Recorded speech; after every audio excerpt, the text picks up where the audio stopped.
ताली बजाना चाहिए हमारे समझा जी के लिए जोरदार।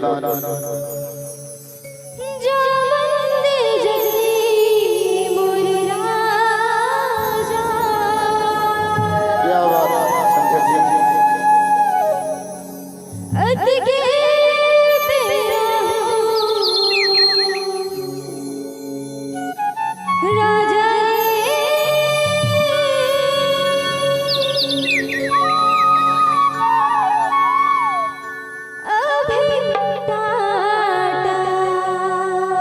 बहु रवि जोशी का आवाज में बात है ना गाना एकर जब तक आप मन बेचारी अभी नया है भी एक भी रिकॉर्डिंग नहीं करवाए। शायद मैं ही अपने साथ में कभी कभी 2-3 मंच में जाता हूँ, लेकिन आप मन के आशीर्वाद रही, आप मन के दुआ रही तो आपके क्षेत्र का नाम बिल्कुल रोशन करिए। हाँ, सतनामी समाज के रवि जोशी की बेटी है। हाँ चलिए होगे मुंदिया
माया